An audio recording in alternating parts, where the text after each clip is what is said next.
असाउद्दीन ओवैसी जी।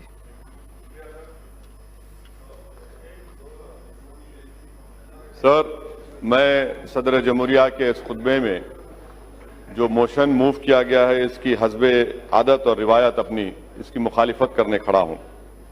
Sir, मौजूदा वतन अजीज के जो माहौल है, जो पुराशूब दौर है, उस पर किसी एक शायर ने बड़ा खूब कहा। उसमें पहले मिसरे में तरमीम करके कहना चाहूंगा कि हुक्मरान हो गए बहरे और अंधे लोग, हुक्मरान हो गए बहरे और अंधे लोग, खाक में मिल गए नगीने लोग, हर मुहिब्बे वतन जलील हुआ, रात का फासला तवील हुआ, आमिरों के गीत जो गाते रहे वही नामोदाद पाते रहे, रहजनों ने रहजनी की थी, रहबरों ने भी क्या कमी की थी। जनाब चेयरमैन साहब, सदर जमहूरिया के खुतबे में खारिजा पॉलिसी के बारे में कहा गया कि नेबरहुड फर्स्ट। इसकी नाकामी का अंदाजा इस बात से लगाया जा सकता है सर कि नेपाल एक मुल्क है जो हमारे बहुत करीबी ताल्लुकात हमारे भारत से रहे हैं। आज नेपाल नरेंद्र मोदी की सरकार को कह रहा है कि मिस्टर मोदी, अगर आप चाहें तो हम आपको और पाकिस्तान को बिठाकर बात करा देते हैं इंटरलॉक्यूटर बनकर। अब आप बताइए सर, कितनी कामयाबी है इन लोगों की। दूसरी इनकी कामयाबी देख लीजिए सर, या इनकी नाकामी, और भारत की नहीं बल्कि इनकी सरकार की नाकामी, कि अमेरिका के कांग्रेस में और सेनेटर्स ने हमारे मुल्क के ऊपर कई हियरिंग्स किए, कई रिमार्क्स किए, कई मोशंस पास किए। इतना वजीर आजम ट्रंप से बगलगीर हुए, ऐसा लग रहा था पिछले बार कि शायद बकरीद और रमजान के ईद के गले मिल रहे हैं। उसके बावजूद भी अमेरिका के कांग्रेस और सेनेटर्स भारत की पॉलिसी के ऊपर तनकीद पे तनकीद कर रहे हैं। इससे आपकी कामयाबी अंदाजा होता है। तीसरी बात सर, यूरोपियन पार्लियामेंट में भारत के खिलाफ रेजोल्यूशन मूव हो गया। यह आपकी कामयाबी या नाकामी आप खुद अंदाजा लगा लीजिए। सर, कश्मीर की पॉलिसी, बड़ा अफसोस होता है सर, और मैं समझता हूं कि इस ऐवान की तौहीन भी हुकूमत कर रही है कि गोरी चमड़ी के डिप्लोमेट्स को लेकर कश्मीर को लेकर जाते हैं, मगर भारत के अवाम ने जिसको मुंतखब किया उनको नहीं ले जाते। आखिर क्यों डरते हैं आप इन डिप्लोमेट से, इन फॉरेन कंट्रीज से? क्यों उनकी खुशामद कर रहे हैं? क्यों उनके पैरों पर गिरकर आप बता रहे हैं चलिए कश्मीर, और हम जाना चाहते तो नहीं जा सकते? ये आपकी और एक खारिजा पॉलिसी की नाकामी। सर, और एक मिसाल दे रहा हूं सर, एफएटीएफ में जापान जो हमारा मुल्क दोस्त रहा, उसने पाकिस्तान के हक में वोट दे दिया, अमेरिका दे दिया। अब पाकिस्तान पे से एफएटीएफ खत्म हो जाएगा, वो ग्रे लिस्ट से निकल जाएंगे। ये इनकी खारिजा पॉलिसी रही सर। अफगानिस्तान में तालिबान आ रहा है, अमेरिका कह रहा है कि छाबार पोर्ट में भारत नहीं बना सकता पोर्ट। कल तालिबान वहां पर आएगा तो हम क्या करेंगे फिर? आपके पास इसका कोई अंदाजा नहीं है। अच्छा सर, अब आप आ जाइए, हज सब्सिडी को निकाला गया था, 700 करोड़ की सब्सिडी निकाले। मैंने खुद कहा था, कहां गए वो पैसे? 700 करोड़ में आपने कितने मुस्लिम महिलाओं के लिए स्कूल खोले? 0, 0। और आज आप कहती हैं कि स्कॉलरशिप। सर, हर साल मैम डिमांड कर रहे हैं कि माइनॉरिटीज के लिए, अक़लियतों के लिए डिमांड ड्रिवन स्कॉलरशिप करिए, आप नहीं करते। और नहीं करने की वजह से हर साल कम से कम 20 लाख मुस्लिम लड़के और लड़कियां स्कॉलरशिप से महरूम होती हैं। अच्छा सर, आप देख लीजिए, जो पैसे दिए गए थे 2018 और 19 में, उसमें से आपने 170 करोड़ रुपए खत्म दिए ही नहीं।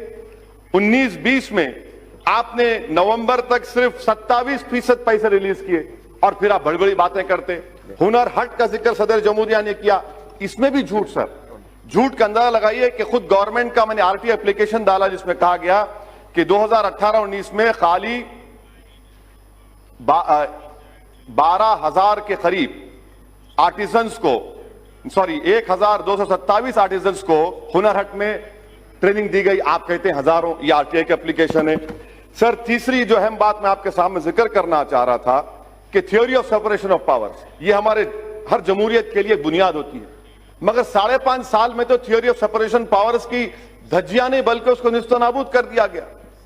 कोई चीज आजाद नहीं है आज। थ्योरी ऑफ सेपरेशन पावर्स खत्म होकर सेंट्रलाइजेशन ऑफ पावर्स बन चुका है। यहां पर एक ही शख्स के हाथ में पूरा पावर आ चुका है। जो सेपरेशन ऑफ पावर्स में अदलिया थी, लेजिस्लेचर, एग्जीक्यूटिव, अब लगता है कि एक ही फर्द में ये तमाम चीजें समा जा चुकी हैं जो हमारी जमहूरियत के लिए बहुत बड़ा खतरा साबित हो रहा है सर।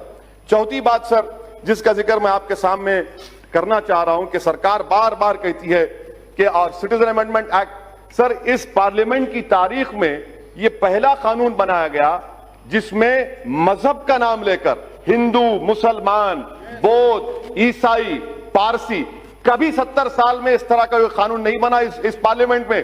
वो भी बदनुमा दाग का एजाज आपको हासिल है कि आपने मजहब के नाम पर कानून बनाया। सर एनपीआर एनआरसी के बारे में आज एक सवाल के जवाब में हुकूमत ने कहा कि till now there is no decision NRC has taken. Sir ये टिल नाउ का मतलब क्या है सर? ये टिल नाउ का मतलब क्या है? आज और कल होगा ना, कल होगा, परसों होगा नहीं, उसमें लिखा है अभी तक। अभी तक, कभी तक कभी नहीं लिखा हुआ है ना सर, अभी तक, टिल नाउ। सर अब आप देखिए सर, मैं आपके जरिए से गवर्नमेंट को कह रहा हूं, जी यस सर, मैं थम्स अप हूं, आप शेक्सपियर पढ़े हैं मुझे मालूम, और मैं आपको कह रहा हूं कि अभी सर मैं अभी हलवा और पूहा खा के आऊं इसलिए अच्छा बोल रहा हूं। हाँ तो सर ये एनपीआर और एनआरसी का मैं जिम्मेदारी के साथ अर्ज कर रहा हूं।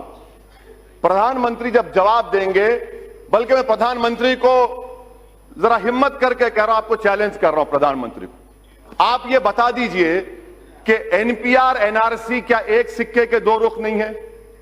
क्या एनपीआर और एनआरसी सिटीजनशिप अमेंडमेंट एक्ट के रूल्स में नहीं है 14A के तहत? अगर एनपीआर होगा तो एनआरसी होगा, इसीलिए आपने 3,900 करोड़ रुपए एनपीआर को दिए। और एनपीआर, सर सुन लीजिए, एनपीआर के सर इन तमाम से पूछिए कि 2003 के रूल्स में कितने मर्तबा नेशनल पॉपुलेशन रजिस्टर लिखा गया है, कितने मर्तबा नेशनल रजिस्टर ऑफ इंडियन लिखा गया है, इनको पता ही नहीं है। सर मैं आपके सामने कह रहा हूं कि एनपीआर होगा तो एनआरसी होगा, क्योंकि सेंसस अलग है, सेंसस अलग है, एनपीआर अलग है। आप एनपीआर जब करेंगे और उसमें 8 सवालात क्यों डाल रहे हैं आप, नए सवालात? क्या एनआरसी नहीं करेंगे? अच्छा ये और एक चार्ज, ये जवाब दे प्रधानमंत्री। दूसरी बात सुनिए, दूसरी बात, आप बोलना चाह रहे तो मैं बैठ जाऊं, आप बोलिए ना सर। सिटीजनशिप अमेंडमेंट, प्रधानमंत्री कहते हैं ये नागरिकता देता लेता नहीं है, ये देता भी और लेता भी है। उसकी मिसाल क्या है? आसाम। क्या आसाम में 5 लाख मुसलमान के नाम नहीं आए, वो बंगाली जबान बोलते? आसाम में 5 लाख बंगाली जबान बोले हिंदू हैं, आप बंगाली हिंदू को सिटीजनशिप देना चाहते हैं, आसाम के 5 लाख मुसलमानों को नहीं देना चाहते? क्या आसाम के असेंबली में आपने नहीं कहा, आपकी सरकार ने? सिटीजन अमेंडमेंट एक्ट ये है, एनपीआर होगा, नहीं घुसपैठी नहीं, घुसपैठियों का बाप हूं। सर सुनिए, एनपीआर होगा तो एनआरसी होगा। आसाम में जो घुसपैठी हैं, आसाम में जो घुसपैठी हैं, मुसलमान घुसपैठी हैं, बंगाली हिंदू नहीं है। सर मैं खत्म कर रहा हूं 2 मिनट में सर। ये तो एनपीआर एनआरसी में कोई फर्क नहीं है सर, एनपीआर एनआरसी एक ही है सर। एनपीआर होगा तो एनआरसी होगा। प्रधानमंत्री बता दें कि आसाम के 5 लाख बंगाली हिंदुओं को सिटीजनशिप नहीं मिलेगी CAA के तहत। सर आखिर में सर मैं आपको बताना चाहूंगा कि ये जो मुल्क में जो माहौल है, प्रधानमंत्री और गवर्नमेंट कह रही है क्यों हो रहा है एहतजाज? प्रधानमंत्री ने खुद कहा था कि मैं मुस्लिम महिलाओं का भाई हूं। आज मुस्लिम महिला उनके खिलाफ खड़ी है तो भाई को नाराजगी क्यों हो रही है, एहतजाज क्यों हो रहा है? सर ये जो लड़ाई है ना सर, ये हमारे वजूद और बका की लड़ाई है। अगर हम इसमें नाकाम हो जाते हैं तो हम खत्म हो जाएंगे।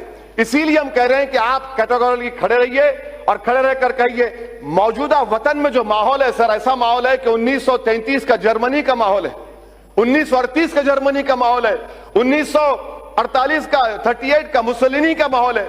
आज हर जगह पर अब सिर्फ बाकी क्या रह गया मालूम सर? बाकी हिटलर ने भी इन्हें सेंसस किया था, उसके बाद यहूदियों को गैस का चैम्बर में डाल दिया। मुसोलिनी ने भी 1938 में सेंसस किया था, उसके बाद पूरी जायदाद रोमा और यहूदियों की छीन ली।